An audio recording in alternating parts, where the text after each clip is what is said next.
like to begin by thanking God for the privilege to be here today and to show my gratitude to Brian and his team for inviting me to this summit and also giving me the opportunity to deliver this keynote address. Given the times we are in Nigeria today and the palpable cry for a new Nigeria, we need to rebuild social trust between the electorate and the political actors, between the citizens and the national leaders, become very, very critical and very urgent. The social trust is broken across the nation, but it's much more critical and pervasive in the political and governmental sectors. My question is, how did we get here? Was it always this way? Health for all by the year 2000, and by 2022, life expectancy at about 52 years remains one of the lowest in the world, while access to basic health care remains static.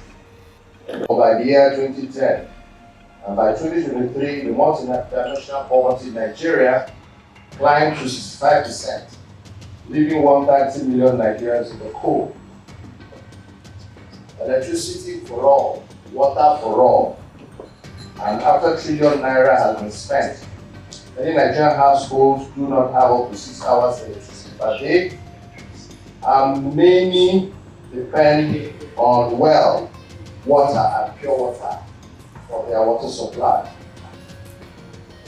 At every election cycle, politicians seeking office promise heaven and earth, but are often only able to deliver hell. On all aspects of the Human Development Index, Nigeria is lagging behind progressively. There is want and growing poverty everywhere, except perhaps among some of the political class. This is why much of the Nigerian electorate now demand that their votes be bought, because for many, that's the only democratic dividend they may ever have, while many others are reluctant to vote at all, as they believe that their votes will not count. Even in the private and non-governmental sectors, we seem to have bred cowboy leaders that will and deal with the political class, but sometimes the difference is no longer clear.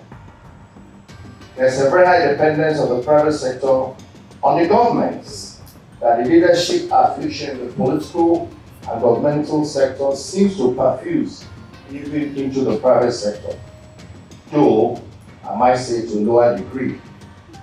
All of you know that much of the corruption in political Nigeria and governmental Nigeria is mediated by the private sector.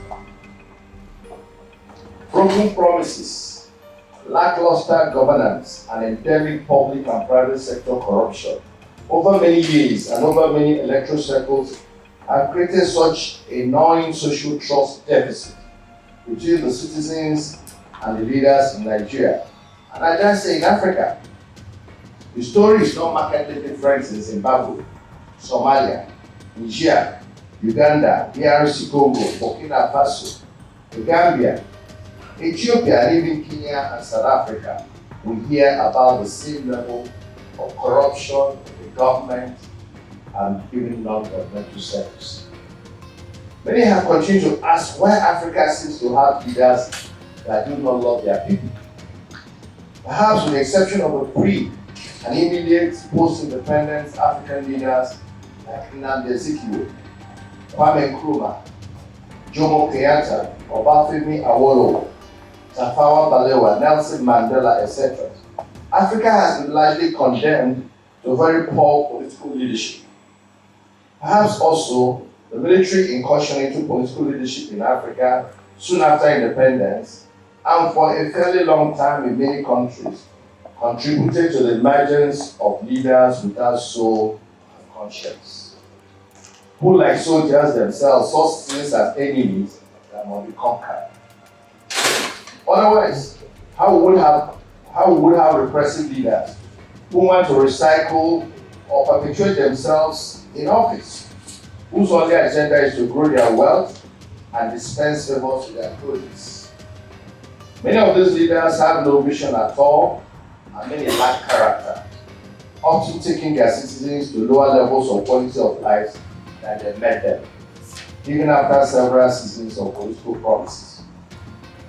We thus have arrived to the junction today where citizens do not trust political and even non-political, non-governmental leaders.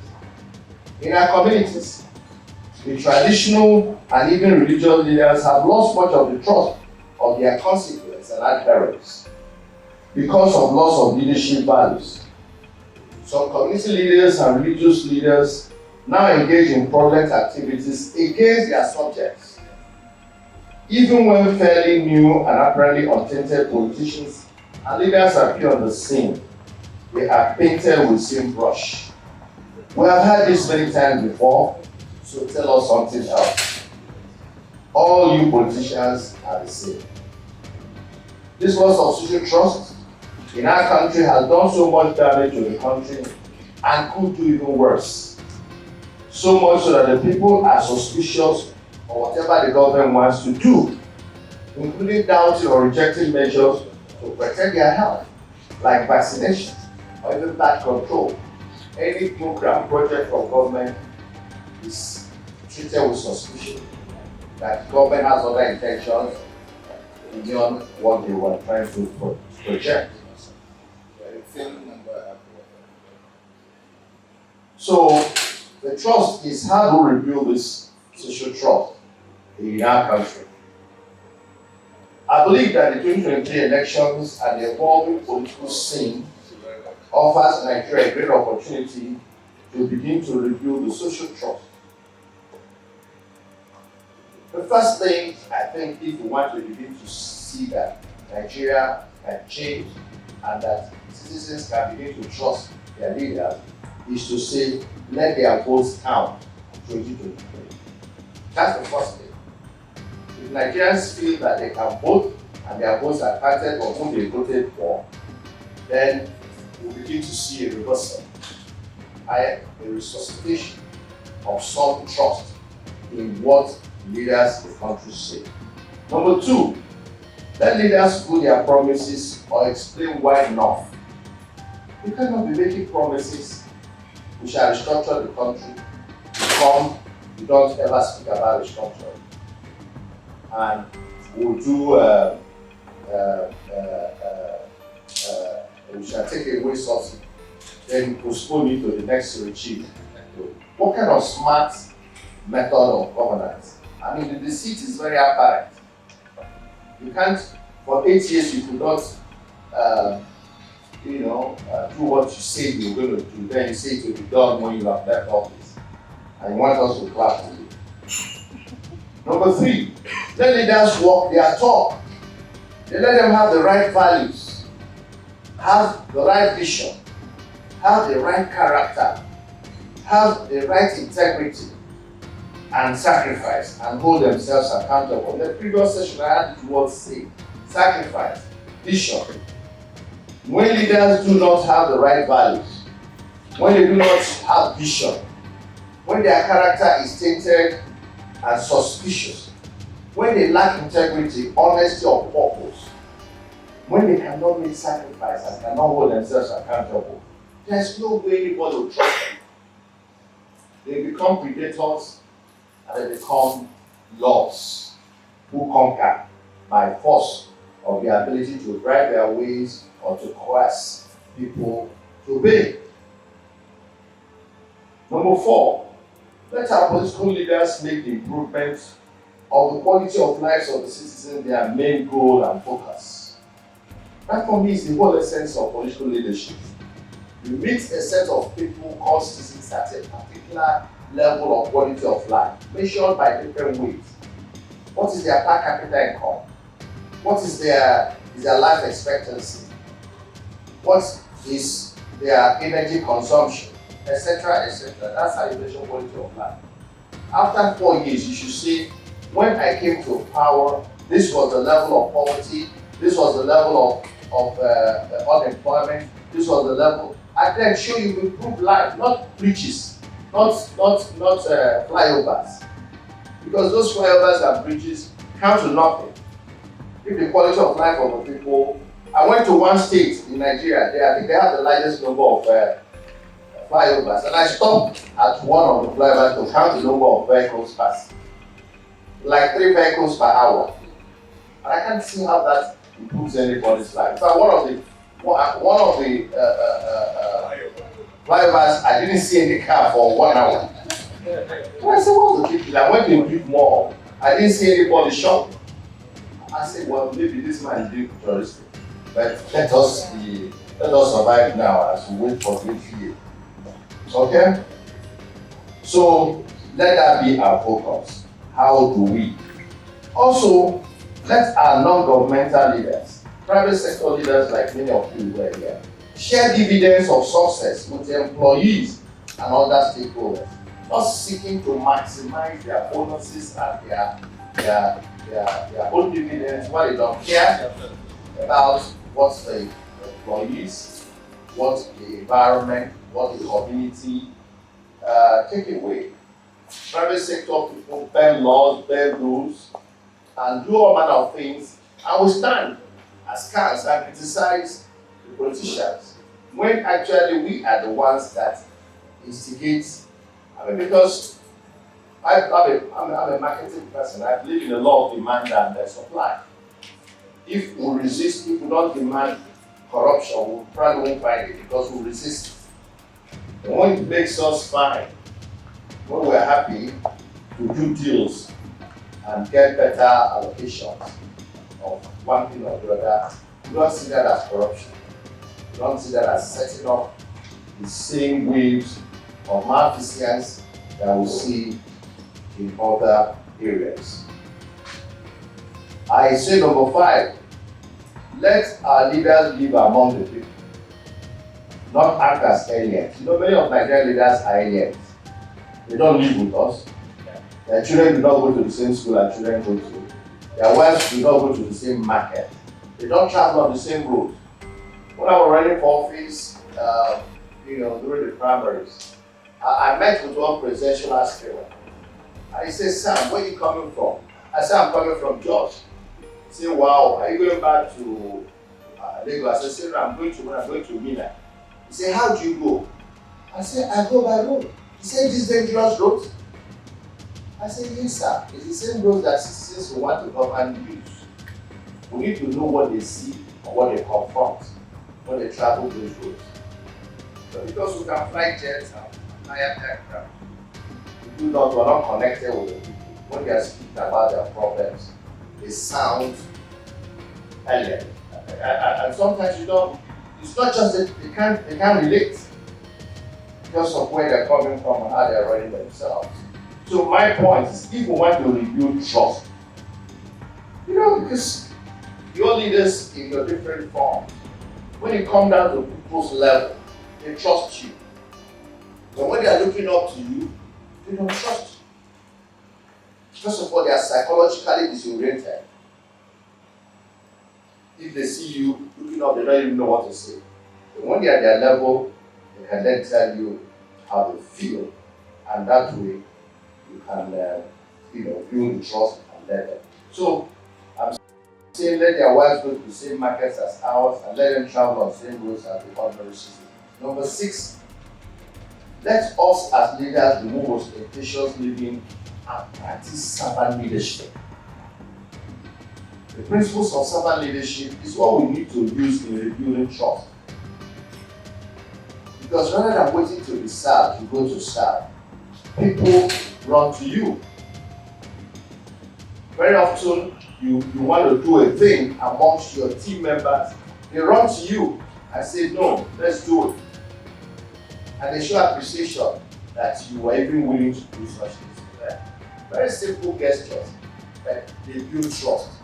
They make people know that you have a feeling like they do. And know that, whether you're servant or leader, it's a matter of opportunity.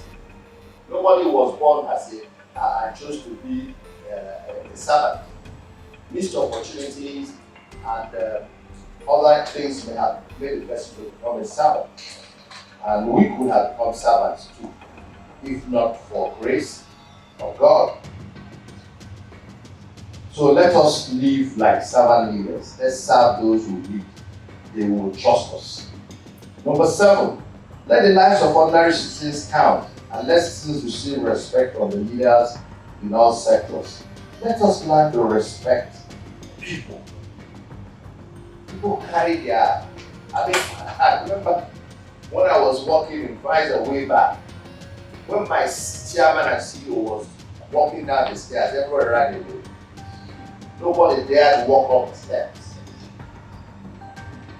But when I became CEO, when people are coming, I wait for them to pass present 5 continue. When are they waiting for me? And then I see people, I step, then they walk through, then I go my way. You honor them, and what you get in return? Greater honor, greater respect, and trust. And I will need to do things for you because you relate to them. So let us treat our subjects or our subordinates or our colleagues or stakeholders with the same respect. Say what you sow is what you reap. What you desire is what you should give. And the more you give it, the more you get it back. Number 8, let them give equitable and fair opportunities for all. Take away mundane discrimination, but focus on measurable criteria, competence, and merit.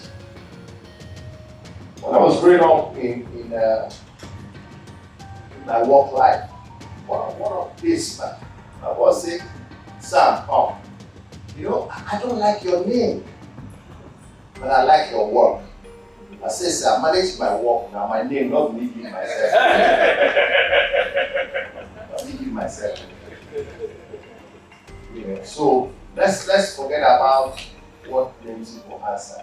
Let's just look at what they can produce and focus on merit and measurable criteria, not mundane things. Many of us are guilty of this, and we're talking about building trust.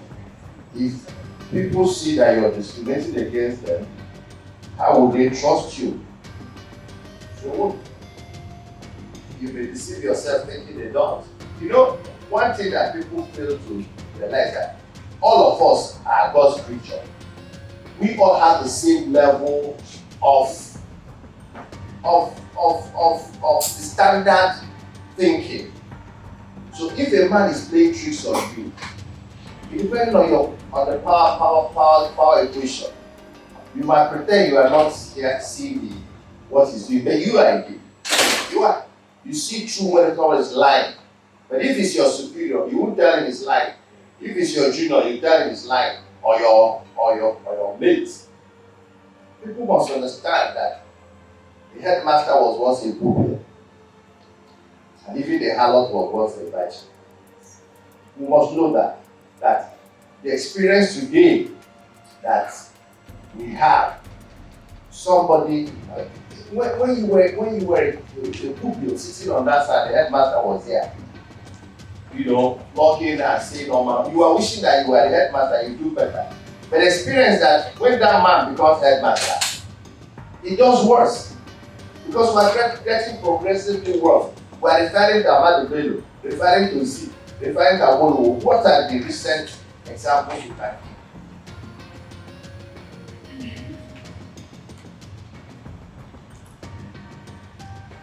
Number 9. Let us try and return sovereignty to the citizens and stop weaponizing poverty. We have weaponized poverty to the extent that the people are completely disenfranchised. And today, what matters to them is how do we survive?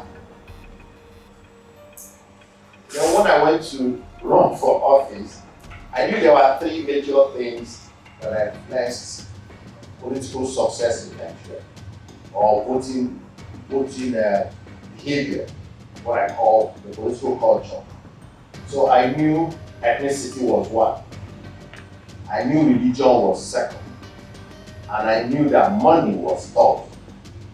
I also knew that if you have enough money, that money can override religion and necessity. I think the senator is laughing, you know, that's what I said. So, then when we went, we thought we would bring a fourth factor, which is competence, character, and vision.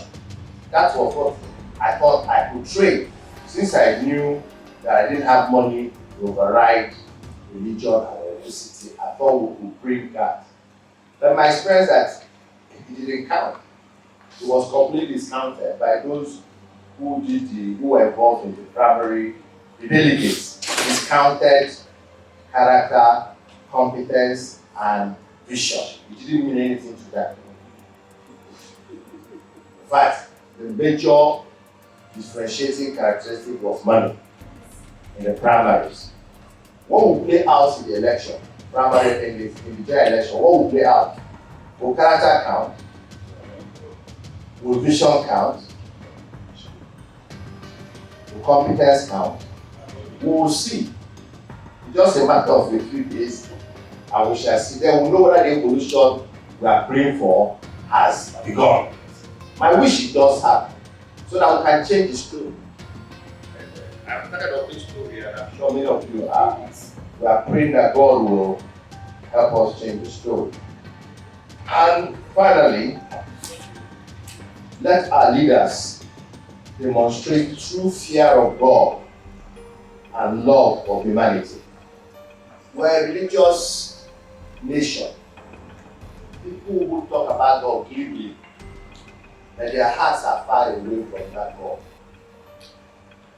You know, I was in the church sometime, and that day the church was so blessed. Everybody, people were speaking in tongues, and there was so much presence of the Holy Spirit. We came out from the church, and I parked my car in a very wrong place. I was I didn't know I was in a hurry to go to the church. So I parked, I was almost falling into a ditch.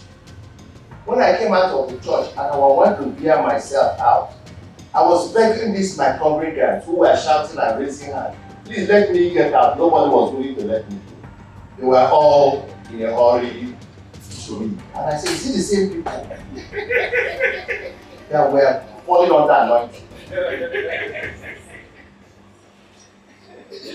Let us be, especially leaders, because water flows from the top down. Whether we like it or not, revolution can happen. Change can happen. Can either come from under or from above. The easier one is to come from up. The one that comes from under is usually not the best. Let me conclude.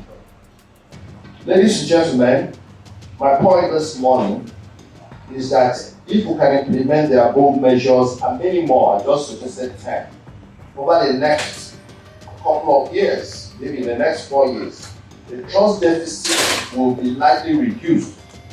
And if we sustain it for another 4 years or so of consistent and ethical servant leadership, the social trust will be fully reconstructed.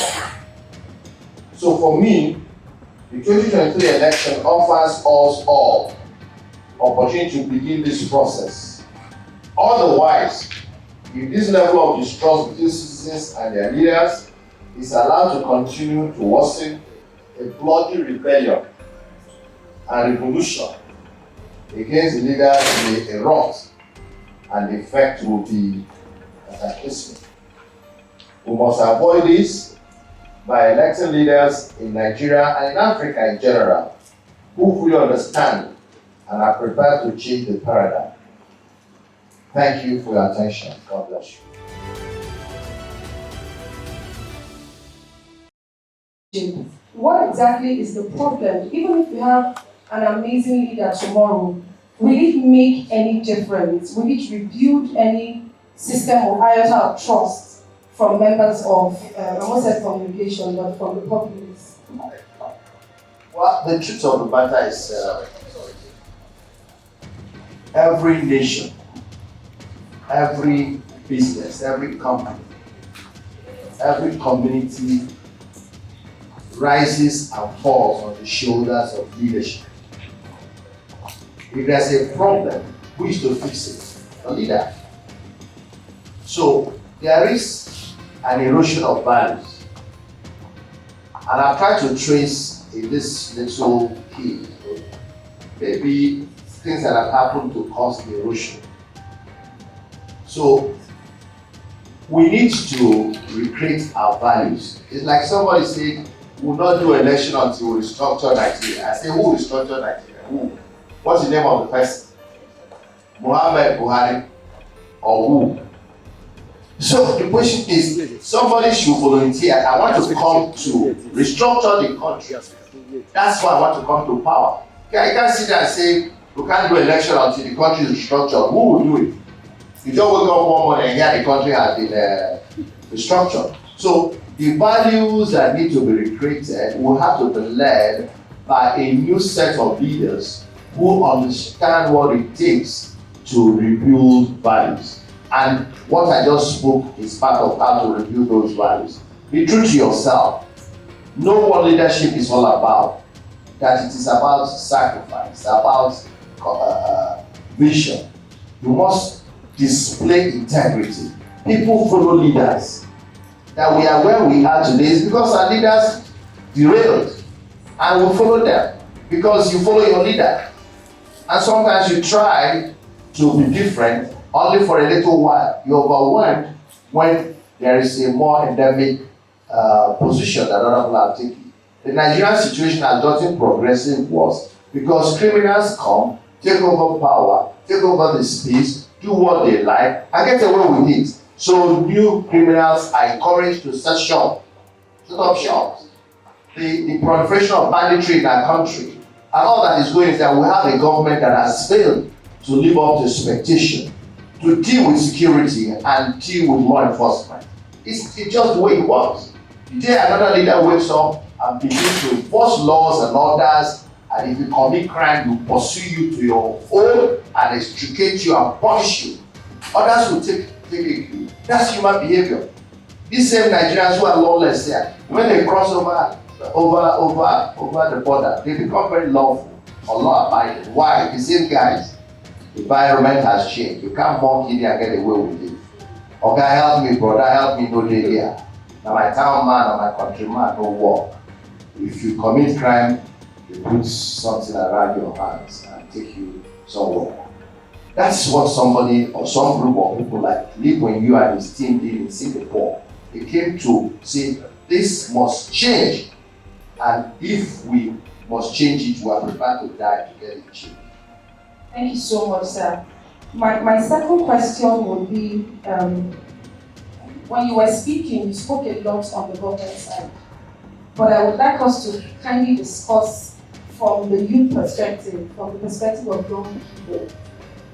We are being asked to rebuild trust in a nation or in a system that has consistently failed young people, at least to a large extent. And on a daily basis, you have more young people leaving the shores of Nigeria. Many of us, in fact, some banks, a particular bank recently had an experience of what it means to not have your staff domiciled in your home country. That's just a little bit of the problem we can fall into if we continue at this pace.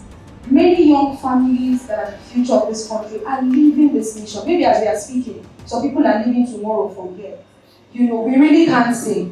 So how do you encourage young people to rebuild trust in a system that has shown that the possibility of failing you in the future is extremely high?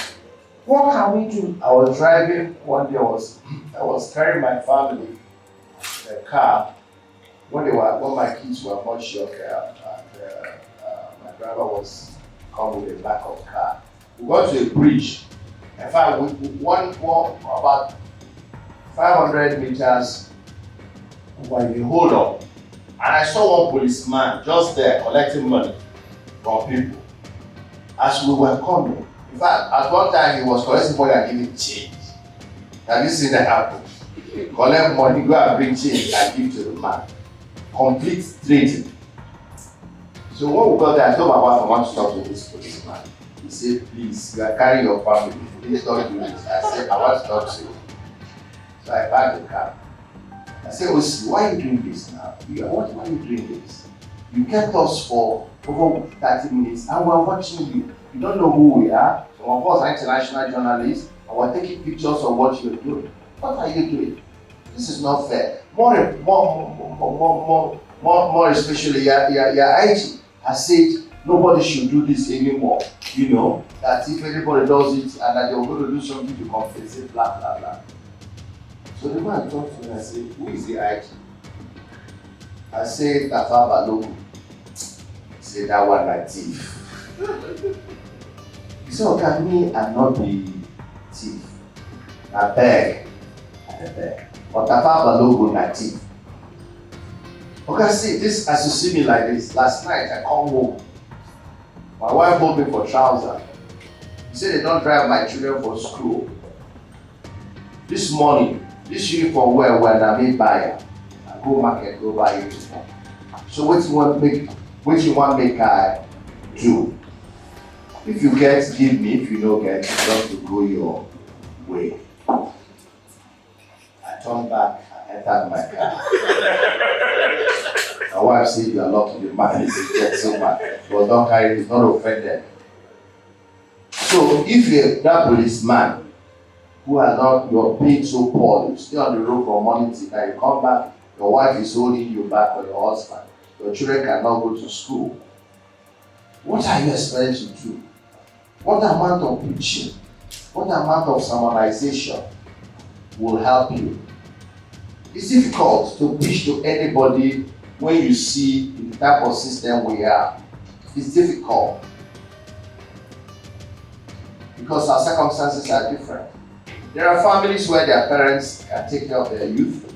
After they've left school, they're still paying them pocket money. There are those, their parents borrowed money to train, and before they finish, the creditors are already asking for payment. What are you going to tell the youth? Don't go anywhere, stay here, be patriotic, just suffer in Nigeria.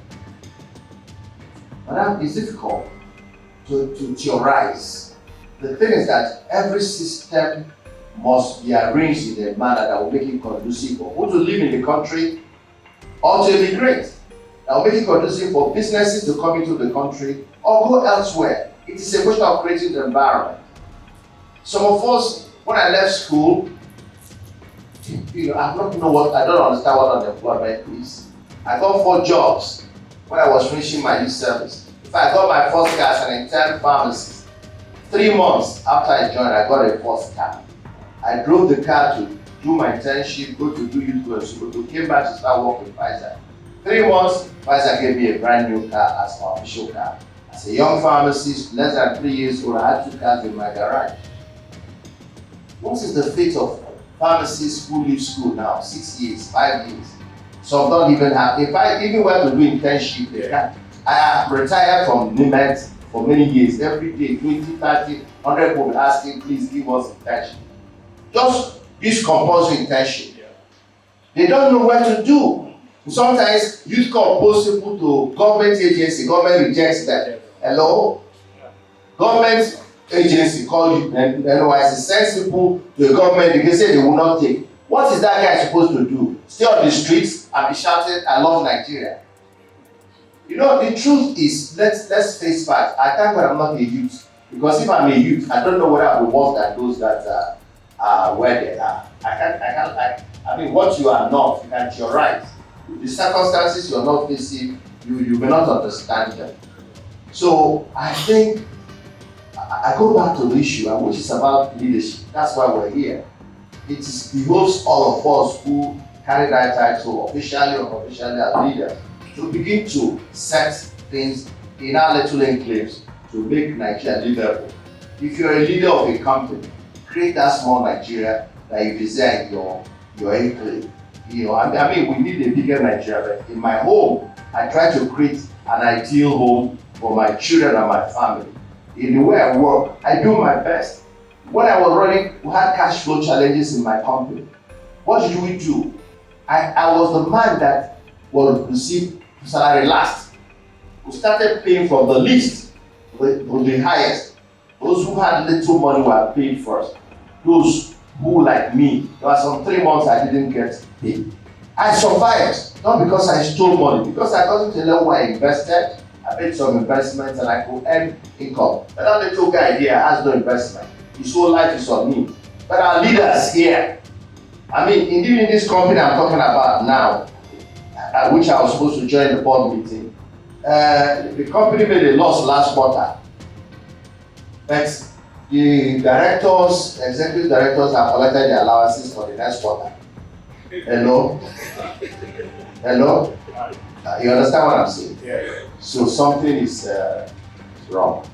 Two questions that we have here. One of them is to piggyback on what I think Mr. Kenneth, if I'm not wrong, what he had mentioned in one of his questions at the last group was speaking. So I was in China maybe 2011 or 12, and we visited a community or a council called Guangzhou, and they painted a picture of what it was supposed to look like in 2025. So irrespective of the leadership that came and left that system, the vision of that local council must be followed. And he asked a very, very important question that I really don't think was responded to. Isn't it possible for us to have that sort of plan? So that irrespective of whoever steps into leadership, irrespective of your ethnic interests, Nigeria remains, the development of Nigeria as a nation remains a focus. So it would be great to hear your perspective. I was a member of the Vision 2010. Whoever heard of Vision 2010? Praise God. I was a member. We spent almost 1 year designing that vision. Actually, we pursued that. I mean, when they were asking which of agencies are involved in vision, somebody didn't mention the private sector group. I was chairman of the Nigerian Economic Summit Group at some point. Economic Summit Group focuses on vision and economic performance of the country. So, anyway, we went to persuade Mr. Abacha that he was taking us away from where everybody was going. Let's reset and follow where the world was going. We went to meet him at Donham Barracks here. The first time when he drove us away. After a while, I think when he began to think of perpetuating himself in office, he welcomed us. And we suggested vision. He said, go ahead. By the time we finished the vision document, Abacha died. So we took the document, having finished, and gave to Obasanjo. Obasanjo, when we went to see Obasanjo, we presented the vision document. Obasanjo was looking at it. Then he saw Abacha's picture in it. He thought the document and drove us away. He kept following again. He said he wasn't interested. Then eventually started the medium-term economic planning called NEEDS, when he invited Charles Soludo, who was also a member of the summit. And we cooperated with Charles to design the medium-term economic empowerment, NEEDS, LEADS, and SEEDS. Immediately Obasanjo left, we came to Mr. Yar'Adua and said, please, okay, we need a vision. If we don't have a vision that connects us today and tomorrow, we can't go, people will be doing their things. Let's harness. He saw the merit and said, start. When I said 2010 is, we can't go by 2010, let's now go to 2020. We started another effort. As we are finishing that effort, Buhari, is it Olule? What's the other word? That's Buhari, how do they say it? Yar'Adua or something. There's a way to say it in Yoruba. Yar'Adua what? When he died. Huh? Huh? Otiku, okay, Otiku, yes. So Yar'Adua, Otiku. So we went to Jonathan. Okay, this thing was almost, we guys okay, finish it, we gave it to Jonathan. Jonathan came to launch the visions document in Transcorp building. I was seated there, Commission Philip was next. Mohammed actually 3 or 4 minutes. When the man read the vision, states in his speech, the vision he was casting was different from the vision we were giving to him. That when I knew that there was wrong. You know, you see, no man can cast a vision. A leader should cast his own vision and then win us to it. Who wrote a vision for another man and his understanding was different. That's why the vision didn't work. Yeah. So I'm just giving you a history of our attempt. What we have lacked is a visionary leader who himself will cast his vision, then call people to embellish that vision and build on it, and then after building it, sell it to all Nigerians, market it, get buy-in, decide what the government sector will do, non-governmental, the children, the youth, the women, the sectors, agri, industrial. That's what they vision, and the world can begin to sing from the same hymn book. It is a critical thing. Until it is done, our development will be suboptimal. Get the best leader, the best leader like the one who is going to come in 2023 this year. Please, let's begin to pray if you know how to pray, because you'll be confronted with myriads of issues that he can get confused.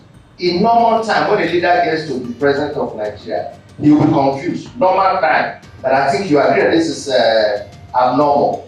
So the only thing I can save him is cast a vision so that we can focus on that vision. Otherwise, every day, wahala will be busy solving today's problem, and there will be no space to look into tomorrow unless there's a compass, something that says we have set the course. This is where we're going. Irrespective of what is pushing us to the left, let's put our eyes. That's how we're going to make great success. Thank you, sir. Our final question from the audience. How has poverty and the weaponization of hunger created or exacerbated the issue of social trust? It is because, look, Mr. Who was my who coined the word global infrastructure? I think it's Mr. Fireside. Alright? Fireside fake it is state. You see, when a man is hungry, I'm sorry, none of you has the experience. Did anybody go to the war, the Afra war, anybody old enough like me? Because I don't know any other thing to. There has been no situation where people are hungry, where people were eating lizard, where people were, scrapping to eat. When you are hungry, nothing else, nothing else matters. Nothing. So, many Nigerians are in that situation, not you guys. Not any of you has experience here. What hunger is. Because you don't belong to the average Nigerian classification. If people are hungry, every other reasoning stops. The brain is focusing attention on your stomach. Until you satiate that, the brain will refuse to because your survival depends on what happens to your stomach. The energy you need even to breathe comes from the food. So if you don't have energy to breathe, you die. That's why people can starve and die. So that is the weaponization. Many African countries have decided that the best is to keep people poor. Because if they become wealthy, that means they will have education, they have job opportunities, they have business opportunities. They will begin to challenge you. Anything you do, they criticize. What leaders don't like is criticism. Many leaders, including those in the private sector, they don't like criticism. What they like is adulation. Everybody's praising and clapping their whiskeys and wizards and witches. So they like those classifications. Nobody ever wants to accept that he hasn't done well. So that's why we cook books. We try to show that our growth is perpendicular, growing every year. Whether the economy is good or the economy is bad, we are recording growth. It's artificial. Because I have learned in my experience that if you grow beyond the economy 1 year, there's a compensation the next year. The economy puts a lid on how much you can perform. I expressed that in 1999 as CEO. My year was ending, I was making a loss. I said never, I've never failed on anything. I designed a scheme, and I told my board I was extending my year from 12 months to 15 months. Now this closing at December is difficult. The banks won't let auditors audit account. You need to cook up some story to convince the board. The board agreed. By March, my loss was worse than it was in December. I regretted why did I exaggerate my loss. But when I saw that the economy depressed that year, I understood it. So these are some of the things we're doing. So weaponization of poverty is a deliberate policy In Nigeria, I'm sorry to say so, there are parts of our country that use that as instruments to keep the people perpetually down so that they are continually re-elected. People are looking up to them. They are the only ones who can save them because they bring the money, they throw it around, beat around, and everybody gets some crumbs and waits for the next when the man comes home and shares the crumbs. So this is what must change because we need a holistic growth. And where to start, as I said, is the quality of life of the average Nigerian. We must focus on elevating the quality of life. When you speak about quality of life, it's a whole gamut. Starting with, are you able to eat? Are you able to be housed? Are you able to move about freely without fear of favor, without tensions on your throats being caught by savages parading as human beings? So all manner of things have affected the quality of life of Nigerians, and poverty is the greatest weapon that they are using. And I hope and I believe that Nigerian youths, as we saw recently, have arisen. And I hope they will show that they have truly arisen, because when the stress comes, when the tar touches the tire, the story can change. Thank you so much, sir.